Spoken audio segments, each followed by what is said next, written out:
Hello and welcome to another jungle video, and in this one we're going to be having a look at how you can actually carry games as a fighter style jungler. Now obviously we've had Olaf, we've had Hecarim, and on the gameplay channel I've talked extensively about them as well, but for this one I wanted to have a look at the newly revamped Pantheon jungle. That's right, with the changes that have come through to his kit, you know, to make him not a permanent support and actually a champion that can go other places. He's actually seeing a little bit of a resurgence in the jungle. The play rate is low, but the win rate is good and the itemization is varied. So if you want to have a look at how a fighter can actually take over a game, especially against a scaling jungler or a jungler that has a good early beginning and the game might seem really equal, then please leave a like and perhaps even subscribe for all the Season 11 content coming your way. Don't forget to join me on Planet 9. We will still be having a whole bunch of events coming up in the next month after the new year. And so without further hesitation, let's begin.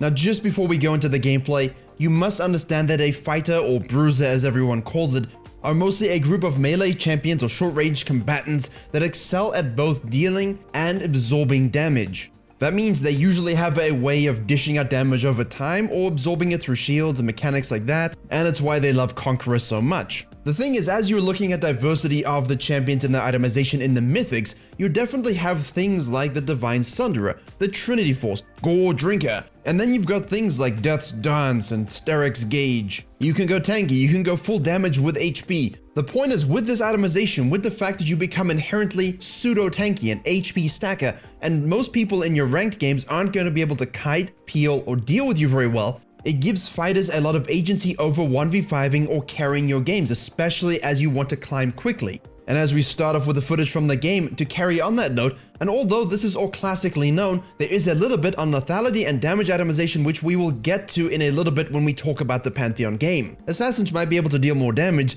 but they're really squishy. They get CC'd, they die. Tanks might have that CC and, you know, absorb all the damage in the world, but most of them, no Orn jokes please, don't do as much damage. This leaves the fighter, the best of both worlds, the hybrid that gives you a lot of dive or juggernaut potential depending on who you're against, and you know, until your ADCs figure out how to actually, you know, kite, then you shouldn't have many problems. And as you see in this game, we have a Pantheon versus Taliyah. Now, as Pantheon starts off with his rune set running Conqueror, but fighters can of course go PTA for the accessible burst and amp damage. Things like Volibear come to mind. The most notable shift for Pantheon was that passive armor penetration that comes from his ultimate. That and he changed to the Q means it doesn't slow, and he lost 10 movement speed on his, you know, movement speed. But that makes sense because he's wearing sandals. And while he does a red side clear like the Taliyah, you know she started top, you started bottom, you'll be on inverse sides of the map. As with all fighters that have some sort of inherent defensive abilities, if a lane isn't exactly pushed, you still have the potential to dive. In fact, that is an entire subclass of fighters. So Pantheon does a great thing. 3 camp level 3, you're looking to gank. You won't outscale enemy mages. You won't turbo outscale, you know, an Evelyn who's farming or a Graves who's currently counter jungling you. You must have an impact. The core reality of playing a fighter jungle is that we spike hard and heavy in the mid game. Your damage is obscene for the enemy squishies, and they likewise can't kill you. You've reached that pinnacle hybrid status. This means, and this is why Elise is sometimes classified as a fighter as well, you can dive early. Don't give away that gank just because the got flashed. Wrap around, wait for the wave to push, you have a Victor. Use your stun and take out the Urgot. Gank done, first blood secured. We know the Taliyah's on the bottom side. An excellent ward by your mid laner shows her doing the crab while you do the top crab. Unfortunately, as bottom laners tend to be bottom laners, they don't see this. They're trading 2v2, they're getting engaged on, they're not in a position to reject a gank. Even though they currently win that 2v2, Taliyah shows up to get herself a free assist. Now let's have a pop quiz. If you are Taliyah, you have 3 directions you can go. Straight up to your blue side, back through the jungle towards the mid lane, or heading into counter jungling. Where do you go? And I hope if you watch a lot of my videos, you understand that the second tier Krog spawn, it just crossed 4 minutes. You know full well that the Pantheon did a full red side clear, he got a leash, he showed top lane without a blue buff and 12 CS. You know the bottom lane is dead, and 99.99% the guy is doing his crab, blue, grump, and wolves into a reset. And you will note the smoothness of the decision. There's no hesitation, and that's the difference between a challenger and even a master tier player. There is no doubt in their tracking, there's no hesitation in the moves. They just know the state of the game and they can read the enemy jungler even without seeing them. But we do need that visual confirmation to make sure the plays you are making are not inherently risky. An example here is that she left a ward over the Krug wall pit. This gives her the peace of mind that when the Pantheon shows up to do his tier 2 Krugs into his tier 2 Raptors, he will cross that vision. It also allows her to track the enemy bottom lane so she can safely take away the Raptor camp, tier 2 as well. You might be saying, well, couldn't he have counter jungled as well? Sure, he could have, but he's not looking to institute a vertical jungling situation because that'll lose him jungle control, which you really love as a fighter jungler, and at the same time you want to impact all lanes, get your global ultimate. You're not looking to have a farm race with the Taliyah. You will see that Taliyah is using her good counter jungling, as I always say, for great ganking angles, and while she patiently waits to take advantage of that, you will note that he's heading directly to the bottom lane, spotted by the Taliyah's ward. The nicest thing for the Pantheon change is out of the base when you leave, you get a full 5 stacks of Mortal Will, so you can head directly to your gank with an empowered stun. You can afford to ult just from base with those abilities ready to go, instead of having to do a camp first. Now because of that and the fact that the Aphelios is playing very brazenly, the enemy bottom lane isn't buying. They're not going to say, well, an Aphelios against a tank and the Kaiser is going to really try and push the lane up unless the jungler is there. So he's not selling it very well, but at the same time, you know, he was spotted by the big brain ward from the Taliyah. Very nice. At the same time, not very nice, because while we're talking about the Pantheon, she's gone from a Grump, Wolves, Raptors. She's taking that extended sequence to maximize her own experience juicing. The problem is when the Pantheon ganks the Fizz as expected, because that's what he wants to do as a fighter, and you want to counter gank it, you have no items. Whereas the Pantheon has a serrated Dirk, and oh my goodness, that damage is disgusting. Akali plus Pantheon empowered Q, outrageous. And yeah, that's why he's strong, and you might be saying, well, wait a second. And I cut you off because I know what you're gonna say. Yes, he is going full lethality, which you can do on select bruises when you want to snowball very heavily. It will do worse later in the game. But if you're really looking to amp up the damage and annihilate a squishy team comp when they're not necessarily full tanks, or there are a few priority targets that you want to absolutely annihilate and shoot them down the pit while educating that this is in fact Sparta, this is a way you can go. Certain fighters like to go clips, actually a lot like to go clips. But the real fighter assassin item hybrid is that Prowler's Claw. It gives you dash mobility to fighters that get kited out very easily. It also gives you a lot of damage, you know, for a Rek'Sai and a Pantheon jungle as well. And so don't think of fighters as necessarily building always the same items. You have that versatility. Let's speed it up. You saw the kill on the Kai'Sa there. We've taken our Krugs in red. We're ulting the bottom lane. You might pick up the assist, but obviously be very careful about your tower jungling, and you want to not exactly die. Taliyah on the other hand does exactly the same thing after stealing his blue and Gromp. All in all, a net neutral for both our junglers.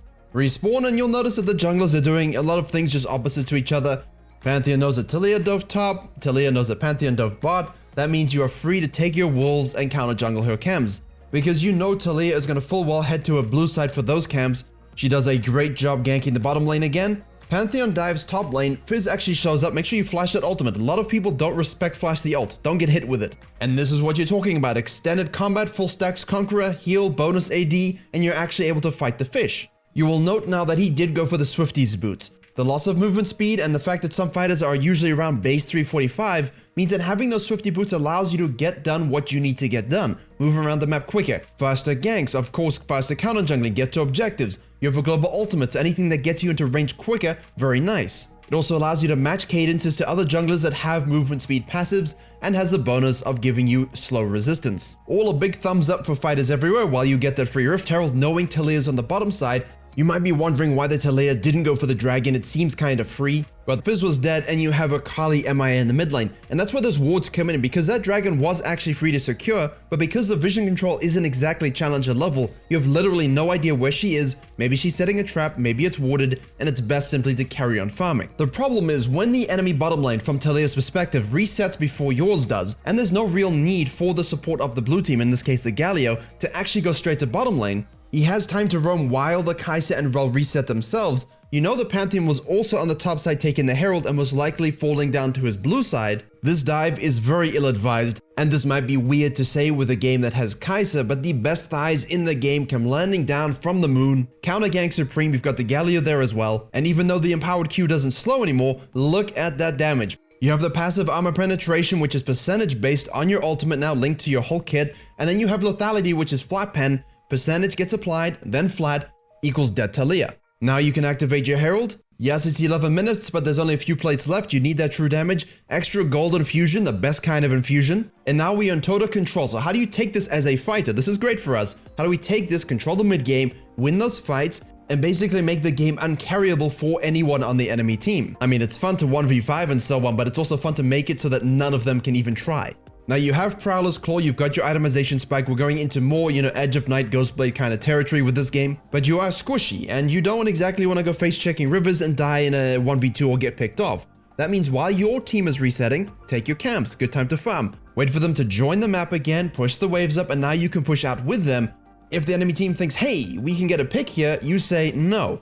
Well, actually, yeah, because the Akali dies, but wait for your ADC to join. You see the rel being caught out. Don't try and dive to assassinate someone. Kill the target in front of you, especially if you have a carry next to you. If you're in front and between them, you can block damage, you can provide the CC. If everyone is now split and say, I've got the Galio and the Aphelios next to the Urgot, they can 2v1 that, join the Victor, and now 2v2 the remaining carries. And it's a Victor who scales almost monstrously well. Double Lift can tell you all about it. And you are currently the reworked Pantheon, so yeah, they die. And while this does equal free Dragon, it doesn't equal free counter jungling. Understand that they're respawning, you're by yourself, and you are building full squishy lethality. You're not going the typical bruiser itemization. This is a throw moment. The lower elo you go, the more moments you're allowed to have of this. In a challenger level game, sometimes even one can cost you an entire win.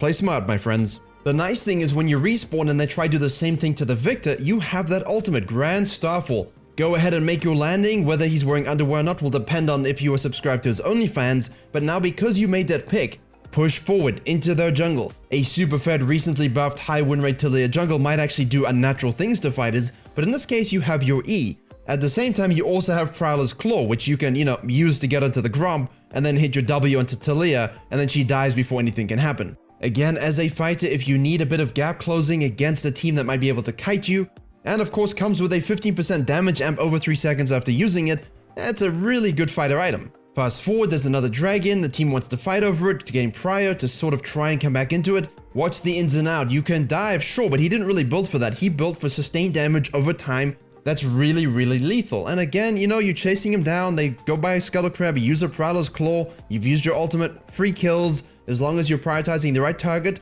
getting those Conqueror stacks up as well, using your Q to perfection. You're not necessarily just diving into the middle of 5 people and saying, look, I can survive. This isn't the itemization for that.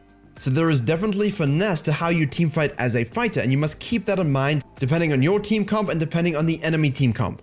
To make the case in point, we fast forward again trying to get a split push. You can actually split push very well because of the semi-global ultimate, but as the game goes on, you won't be able to one-shot everything without thinking. When they don't die and the whole team is starting to scale, they have a bit more CC and tankiness, you just end up in a mix and you die and you give them a free Baron. This is throw moment number 2. You have to be very careful not to end up in this situation. Fortunately, your team keeps pushing waves, they keep having to make risky plays, and you'll see highlights of the rest of the kills he gets in this game. Simply put, the enemy team never really has a cohesive fight, and the fact that they have a TP comp with a Galio, with a Pantheon, means that they can always rotate to fights and the enemy can never really get a pick and kill someone before Pantheon literally lands and saves the day. Keep that in mind, and that's why this pick is particularly very good. Vi, on the other hand, can't do this, which means in those fights, you will actually want to just get into the mix, but you have that point-and-click ultimate for a priority target. The Lee Sin might become a bit of a minion later, but if you teamfight properly, you know exactly when to insec and when to peel. If you're playing a Jarvan, you can simply dunk everyone. The key to fighting with a fighter is understanding that you can dive, disrupt, absorb, and yes, even assassinate. Understand that you are looking at a very hybrid approach of jungling. You're not looking to AFK farm, you're looking to spike heavily in the mid game. You must control objectives. Almost every fighter can solo them at any point. That control is up to you, so know when and how to read the map, rotate accordingly, you won't get outscaled, and if you're good at it, you'll have ADC mains complaining on Twitter and Reddit for all time. Thank you very much for watching. I hope you were able to enjoy and learn something. Please consider the itemization, look to see what works best on the champion of your choice. Don't forget to please subscribe to this channel as well as the gameplay channel where I'm uploading frequent reviews of the Season 11 junglers. Consider leaving a comment, liking, and sharing the video, and as always, I will see you all in the next Big Brain Jungle tutorial.